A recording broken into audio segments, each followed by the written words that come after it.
Welcome in to our bonus episode of the Big City Sports Podcast. And we're going to be recapping the NBA draft that took place on Wednesday night. And there are a lot of emotions, especially for the teams that we talk about, the Bulls, Knicks, and Nets. We're going to talk about them in that order. And we're going to start with the Chicago Bulls. First of all, Swig, welcome in. What are your initial takeaways from the draft?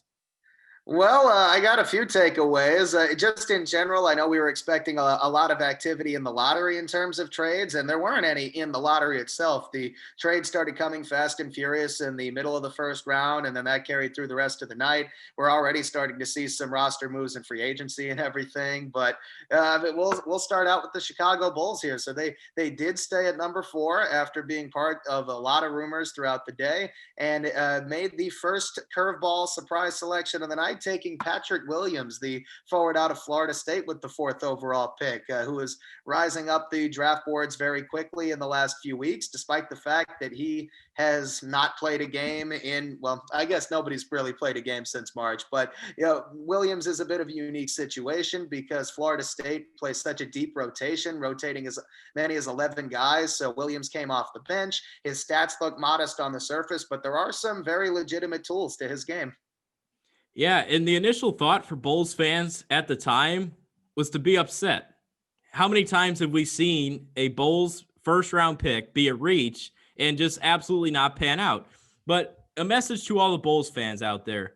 The Garpax regime is not here anymore. This is a smart man with Arturas Karnisovas. You have Mark Eversley there helping him out. Those are two great basketball minds. And obviously your initial thought was, oh my gosh, why didn't they take Avia? Why didn't they take Halliburton? That's your initial thought, was maybe you wanted to go for someone like that. But what you have to do is you have to trust in your management, because now you have darn good dogs up there that can actually make these moves.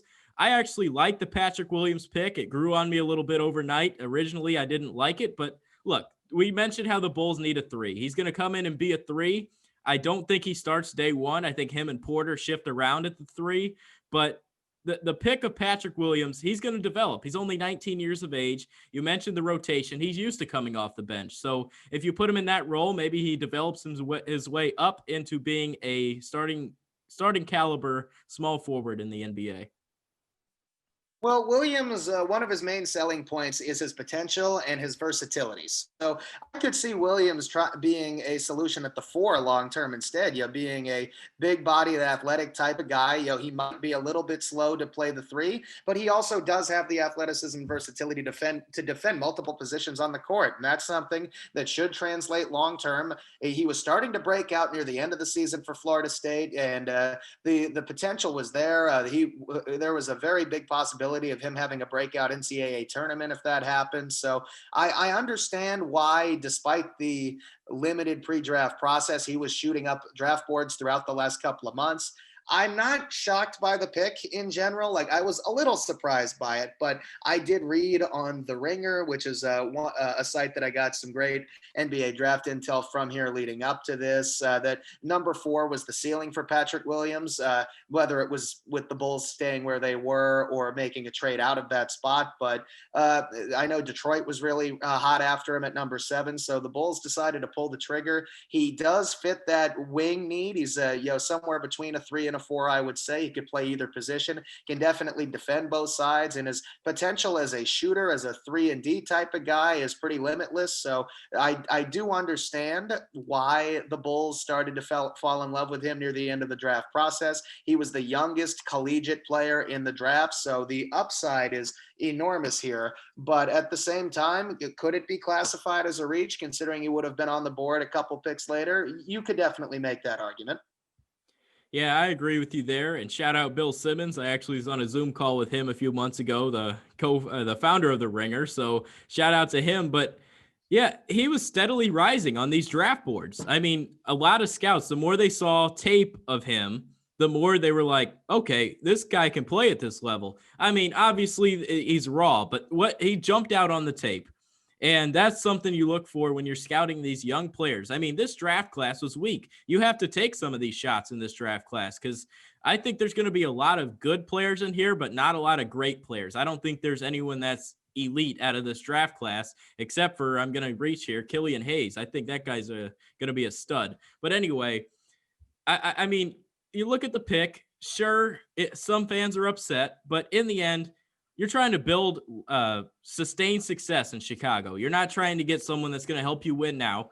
If you have time to develop him, go ahead and develop him. I mean, now's the time to do it. You're trying to set yourself up and show that you can win, so you can reel in some of these big free agents next offseason when everyone starts hitting the market.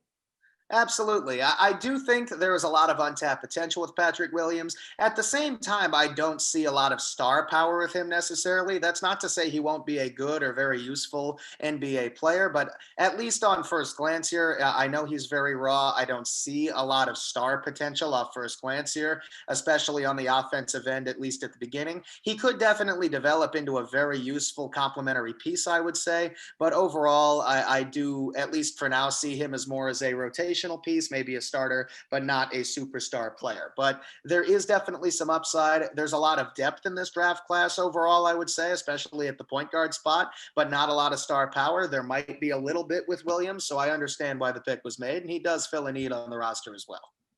And with their second round pick, they took Marko Srmanovic, and he's out of Serbia, power forward slash center, 6'11". He's 220 pounds. And the original thought, Bulls fans were really picking at the internet and found out that there's someone named Marko Srmanovic who played in Serbia who was 34 years old. Well, this is not the guy, so you can relax. It's not like AK went AWOL in this draft. I mean, he reached on some people here. Maybe you could have made the case for Srmanovic being one of those as well. But he scouts internationally well. And if he sees something he likes, he's going to go after it. He's someone that can score the basketball. And I mean, we talked about how they need a backup center and a four that can come off the bench for them. And I mean, it's hard to see what you're going to get out of a second round pick, but I think he can give some sort of value on this team. Absolutely. And there is one thing he brings to the Bulls front court that most of the guys there do not have at the moment in terms of, and that's being a reliable guy who can space the floor with a shooting ability. We see bits and pieces of that with Lauri Markkanen when he can stay on the court. I wouldn't call Wendell Carter a huge outside threat at this point in his career. So it is something that he could work as a modern NBA five. Definitely, I think, worth the risk in the second round, especially considering Karnisovas's reputation drafting international players in the second round with success. Big hint to Nikola Jokic right there. So we have to at least have some trust in that draft record. And I've mentioned before, Billy Donovan and Karnisovas are basically operating this as a partnership. So you know that he had some input into the selection. I think Donovan, I'm just wagering here that he had a big influence on that Patrick Williams pick. I think Karnisovas was the leading voice in the room for the second rounder, the international prospect. Makes a lot of sense for both of those to butt heads because I mean they're going to be around for a while. This isn't just a 1-year thing. They're trying to build up in Chicago. And another team that's looking to build up are the New York Knicks, and they took Obi Toppin at number 8, power forward. You mentioned how you might have liked to see the front court of him and Robinson, and you finally got your wish there on draft night. Yeah, I did say that off pod that the idea of a Toppin and Mitchell Robinson front court was growing on me a bit. I know that I mocked Toppin number 10 to Phoenix at the during our mock draft episode a couple weeks back, but even after that, I was a little surprised Toppin was still on the board at number 8. But Williams going at 4 to the Bulls kind of led to a chain reaction where Toppin fell down the board a little bit. There is some star potential with Obi Toppin. Now there are some very clear flaws to his game, but there are also some very clear strong points. I think he's going to be an interesting fit. He definitely has the flashiness and the explosive athleticism that we saw at Dayton that could definitely provide a burst of energy to the Knicks, if nothing else. He does have some shooting ability as well, where he can space the floor a bit, and that's definitely something the Knicks have needed for a very long time. So overall, I like like the pick. There are a couple other players I definitely would have been okay with at number 8, but yeah, everything I was looking at and reading going into the draft, I was not surprised at all that Toppin was the pick since he fell to number 8, because I was reading that the Knicks were looking at possibly trading up to number 5 with Cleveland and taking him there, and it turns out they didn't have to do that. So he very clearly, if you look at his draft night reaction, wants to be in New York. He's from Brooklyn originally, so he is one of the older prospects in the draft at the age of 22. I know that's a bit of a weird sentence, but he is already older than Mitchell Robinson and Kevin Knox and Frank Ntilikina, which is a little interesting. He's only one day younger than Jason Tatum. So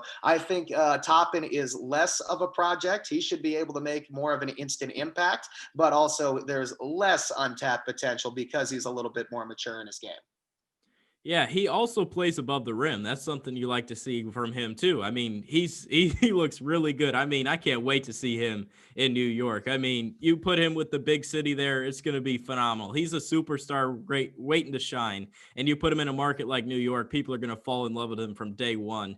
And he won National Player of the Year honors at Dayton. That's good recognition there. And you mentioned how he was on draft night. That's exactly what you want to see. Someone that's emotional but ready to get after it. And that's what you need in a city like New York. You want to show that you're ready to go. Well, he is very clearly, from everything I've read, even not just the draft reaction, but reading his story, going from a guy who grew 7 inches since he got out of high school, starting with a junior college type of route before he gets to Dayton, and he's shown significant improvement every single year. It's definitely possible that he shows another big leap when he gets to the NBA, and not a guarantee at all, of course. But he swept almost all the major awards in college basketball as the best player in the country. He is a freak athlete, absolutely. So. And he does seem to have a good combination of humility and a strong work ethic. So at the very least, I have no reason to doubt that he's not going to stop working just because he got to the NBA, and that he's going to want to continue to improve. In terms of his fit on the Knicks, I do think that he could be a guy that can play the 4 to an extent with Mitchell Robinson at the 5, because Toppin's main weakness is his pick and roll defense. He is an absolute sieve in that area, at least currently, and his athleticism can help him recover sometimes, but his post defense is an issue, and Mitchell Robinson thrives in those areas. And Toppin's more of the offensive threat. They can both attack the rim, so I definitely think they can complement each other a little bit there. And then long term, if Toppin starts to be more reliable on the defensive end, I think he could be a modern day NBA 5. Dayton's offense was at its most efficient when Toppin was playing at the center position, and that would really space the floor if the Knicks get a couple of more shooters. So there is definitely some versatility with him as well. A lot of explosiveness on the offensive end, especially as the roller in a pick and roll situation. So he should provide a burst of energy to the Knicks and some instant offense as well. Yeah, you mentioned playing the 5. That would have to come with a lot of improvement on defense because he's only 6'9". He is 220 pounds, but that's pretty undersized for a center in today's game. But I mean, as long as they can make plays and do everything that maybe a stretch 5 could do, that'd be something that Toppin and the Knicks should be excited about. And the Knicks did end up shifting some picks around in the draft. You know, they jumped out of the first, jumped back in the first, going through 38, 33. I mean, they were everywhere. It was like a bingo at family night at the nursing home. Everyone's like B40, all that stuff. Anyway, they made all these picks. Emmanuel quickly went 25, and he gives something to the Knicks that they haven't had in a while, and that's shooting. Absolutely. The Knicks definitely made several moves in the later half of the first round and the beginning of the second round. So, yeah, number 8 ended up staying with the Knicks, but they began draft day with picks number 27 and 38. They traded those to Utah for number 23, thinking that they might use that to trade up for Toppin, but they didn't have to. Then they trade 23 for 25 and 33. So they actually moved up slightly without giving anything up. I don't know how they pulled that off. And then the Knicks eventually traded the 33rd pick to the Clippers. So interesting night there. The At 25, the Knicks did eventually end up with Quickly, the combo guard out of Kentucky, and he absolutely does provide some shooting to the team, which is much needed. Shot 43% at Kentucky last year. He's also a strong defender with a lot of length, a 6'8" wingspan. So and a decently explosive athlete. That's definitely something he could improve on, but a very good shooter who should be able to provide some 3 and D impact right away. Anytime you can get someone out of Kentucky, you should feel good. I mean, simple as that. They develop guards like candy over there. I mean, you have everybody going on. I mean, going back to Jamal Murray, I could go on for days mentioning Kentucky guards. But anyway, bringing quickly to the Knicks should be nice. I'd like to see them add a point guard or just bring in a veteran guard that can sort of teach him the way in the NBA because he was a sophomore last year. But I mean, I'd like to see him develop him a little bit more. He can actually shoot, so that's good news for the Knicks. Well, quickly is an interesting story because he is not a true point guard. He is more of a combo guard. And at that, he's more of an undersized combo guard. He's about 6'3". He's got the long arm, so he should be able to make a solid impact on the defensive end of the court. But he does kind of remind me of Danny Green in some ways in terms of the shooting ability and solid impact on the defensive end. But he is a bit undersized for a combo guard. He's not a very good finisher at the rim at the moment. And that's definitely something he needs to work on. I do think if the Knicks bring in a guy, a veteran point guard that can run the pick and roll with Toppin and also be a good influence on quickly, that would be a solid free agent pickup. A guy like DJ Augustine comes to mind for me as a solid 1 year stopgap. But overall, I do think quickly could be a solid addition. But I do want to point out one thing here. So the Knicks have Leon Rose, the former player agent with CAA in the front office. Toppin is a CAA client. And then one of the additions to the Knicks coaching staff under Tom Thibodeau is a guy named Kenny Payne, who was an assistant at Kentucky under John Calipari and quickly went to Kentucky. So at least for now, you can see the background of all the guys the Knicks have gone after with this new front office regime and coaching staff. Yeah, and it was funny because John Calipari joined ESPN right after the draft, and he was going on and on about the picks. He actually informed him that the pick was going to the Knicks. But anyway, I mean, he's always going to hype his guys up, but he had something special about Quickly, and that's something to definitely be mindful of because he's going to come in and he's going to do well. I mean, he shot 42% from 3-point range, which is solid. He has great touch on the jumper and has everything you want out of a shooting guard. I like the comp of Danny Green. Absolutely. But the one thing with that is the Knicks still do need a point guard, and Quickly is not a true point guard, especially at the beginning of his career. I do think he could provide some instant offense off the bench, a solid 3-and-D guy who has some room for improvement and some upside as well. But the Knicks do still have a very clear need on that roster at the point, and also a pretty general need for some talent all over the roster. There was a bit of a purge today with some of the Knicks team options on their contracts. So there's a potential for a lot of turnover and a lot of a lack of continuity on the Knicks roster, which has kind of been a theme for the last several years. Yeah, and I want to bring up a name real quick. He fits for both teams, the Bulls and the Knicks. Point guard help, reunion in both places. I want to bring up Derrick Rose. Do you want him back with Thibodeau in New York? I mean, obviously his first run didn't go well. The Bulls, I mean, they're 50-50 on the fan base. I think he fits in both places. What do you think about bringing Derrick Rose back to either New York or Chicago?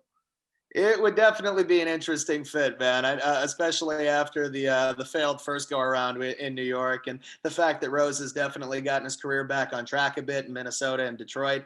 Overall, if he could run the pick and roll with Toppin with that passing ability we all know he has, it's not the worst idea. But his defense also leaves a lot to be desired, even on his best days. So there is definitely a bit of give and take there with him at this point in his career. Absolutely. And we're going to go over to a team that did make some trades, including number 19 overall, the Brooklyn Nets. They ended up landing Landry Shamet, great shooting guard. He actually helps them a lot. And I think everyone was rumoring James Harden to Brooklyn. I think he's going to step in and be that, not James Harden, but they were looking for a shooter to complement Kyrie and KD. And I think that's something that Shamet can bring to them. Absolutely. Shamit is a solid pickup. He definitely is a very good shooter. We've seen that in his stops with Philadelphia and the Clippers and the Nets. They were attached to a lot of rumors with that 19th pick that they could make a trade. Ended up being part of a 3-team deal with the Clippers and Detroit.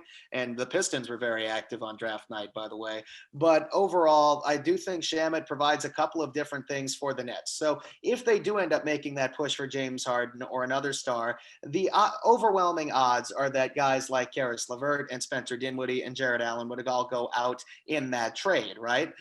Landry Shamet does provide them some insurance in the case of trading those guys away, where he could still provide some offense. And at the same time, he also provides some insurance in case Joe Harris does not re-sign. Every indication is that the Nets are going to do everything they can to bring him back, and understandably so. And I do think there's at least some potential where a team might be interested in Shamet in a trade as well. So he could be flipped.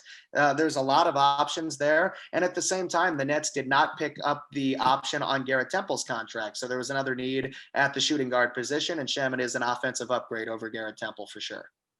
Yeah, and the Nets, they were interesting. You bring him in, I think he plays really well off of everyone. And let's switch over to their draft pick. They took Reggie Perry out of Mississippi State in the second round. That was their only pick on draft night because they traded 19, of course. Perry is 6'10", 250 pounds. And I think he's an underrated rebounder. I mean, you try to find someone that can provide depth in that scenario. And I think the four, if there was a spot on this team that needed some help, I guess the four would probably be something like that gives you some solid rebounding and can be a nice defensive player. He could be. Overall, I don't see Perry having a huge impact on the Nets in his first year. If they do end up making a trade and Perry's not part of it, he could definitely stick around on the Nets as a rotational piece, just because the Nets would not have a lot of roster depth after a big trade like that, and they need guys to fill out the team, and he would provide a little bit of young talent there. Overall, I don't see him making a huge impact in the NBA in terms of I know it was at the very end of the draft, but not really any star potential at that point. Could just be more of a solid guy who eats up some rebounds, might provide some putbacks, but overall, I don't see a ton of upside for his game, but I don't mean that as an insult. He could still provide a useful piece, especially because the Nets have several guys who are ball dominant. And if they do end up getting a James Harden or a similar star, that'll only add to that problem. Yeah, I could see him starting out in the G League if they have a season this year. I hope they do. But I mean, I thought it was a nice pick in that scenario. I mean, you're not trying to go after someone you're trying to build your team. Every single pick you make is like trying to help your organization out. And I think they made the right move here. I mean, there's so many players you could have picked from in the second round, but I think they got the right pick here with Reggie Perry, and only time will tell. Absolutely. And when it comes to that late in the draft process, you're just looking for guys that either have a ton of upside, taking a big swing at the end of the draft, or guys with a relatively high floor that can work in a smaller role on the NBA team. And I think Brooklyn did a good job of that with Reggie Perry. So he could fill one of those roles for sure. Most of their moves are going to come via free agency, and we're going to have a free agency episode coming up on Monday. We'll release it on Thursday, as always. What team surprised you Wednesday night on draft night? There was one pick that definitely caught me off guard right away, and it was not Patrick Williams for the Bulls. The biggest surprise for me in the lottery was the Phoenix Suns taking Jalen Smith at number 10. That one definitely caught me off guard a little bit. I like Smith, but I definitely thought he was either going to go just outside the lottery or somewhere in the 20s. And he is a bit of an interesting fit because the Suns, after the trade, have Chris Paul at the 1 and Devin Booker at the 2. Mikal Bridges is a solid wing, and they have DeAndre Ayton, the number 1 pick from recently, down low. And I don't really like the idea of Smith as a number 4. So at least on first glance, if they're not going to put him there, he's going to be coming off the bench. And that's a bit of an interesting move for a lottery pick. Yeah, this is crazy to say. I was never high on Danny Avdija.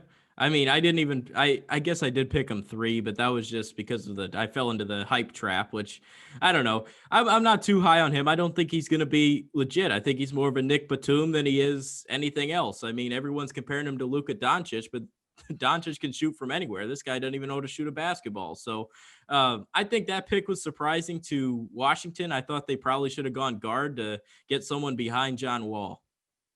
Absolutely. I definitely was a little bit surprised by that pick, but I do want to transition here because the picks right after Phoenix took Smith at number 10 were two of my favorite picks on the night, and that's Devin Vassell at number 11 going to the Spurs, a guy I would have definitely been fine with if the Knicks taken a solid, high-ceiling 3-and-D type of player, and then even better is Tyrese Halliburton at number 12 to the Sacramento Kings. He is an absolutely perfect fit with the Aaron Fox there, and I thought both of those were absolutely fantastic values near the end of the lottery. Yeah, I like the Halliburton pick as well, but my favorite pick of the night was Cole Anthony to the Magic. I mean, that just it feels good, you know? You know when something feels good when there's a fit? I mean, that's just I mean, everything looks good with him. I put him with a healthy Jonathan Isaac, Aaron Gordon, Vucevic. They're going to be insane. Well, Anthony definitely it was a bit of a struggle in his one season in North Carolina. I mean, he was so highly touted coming out of high school, and unfortunately, he had several injury issues during his one season, and the rest of Carolina had some as well, which kind of derailed his draft stock. But I do think Anthony is a very good pick at number 15 as well. The team that I thought made the best impact, there are actually two. One, I thought the Boston Celtics did good. I thought they got Neesmith. That's a great pick there. And then also the other team I thought did phenomenal was the Detroit Pistons. You get Killian Hayes. You still get Sadiq Bey, who fell in the draft. I mean, they hammered it home there, not to mention their center they took as well. I'm with you on the Pistons. I did like the Killian Hayes pick a lot. The Pistons are in the middle of a full rebuild. I wasn't quite as high on Isaiah Stewart at number 16 because I don't see a super high ceiling with him. It's more of a Greg Monroe that the Pistons fans should definitely be familiar with, who should provide some decent productivity, but not a very high ceiling. And then I did like the Sadiq Bey pick that they ended up acquiring from Brooklyn at number 19. So they addressed three different positions, and the Pistons have holes everywhere. So I do think they had a solid draft. Overall, though, I wasn't quite as high on Neesmith at number 14 for the Celtics, even though I like the player, because the Celtics are very deep at that position already, and I'm struggling to see his fit on the roster. Yeah, it's the surprising NBA move so far was Gordon Hayward opting out of his contract. What did you think of that? Well, it scares me now. Gordon Hayward is definitely somebody, if he opted in, that I thought the Knicks should go after hard, because Boston would have most likely had to have attached at least one of their 3 first-round picks in last night's draft to offload him on the Knicks, who are one of the very few teams in the NBA with the cap space to take on his contract. And plus, it's only one more season, so the Knicks would be able to get some draft capital and not have it affect their future cap. Now I'm a little scared that the Knicks are going to give him a big contract, but one step at a time here. I was surprised to see him opt out because he's not getting 34 million a year on the open market. Yeah, he won't. And speaking of the open market and free agency, that'll be coming up in our next video that we will take place on Monday, and it'll be dropped on Thursday as always. So stay tuned on that. I hope you guys appreciated the quick little video of the draft recap. If so, click like, subscribe, comment below some of your favorite picks of the night, and maybe we'll send it out there. Poll question of the week always comes out on Twitter Tuesdays around noon, so check that out as well. Big City Sports PD on Twitter. But that's going to wrap it up today, and we'll see you on Thursday.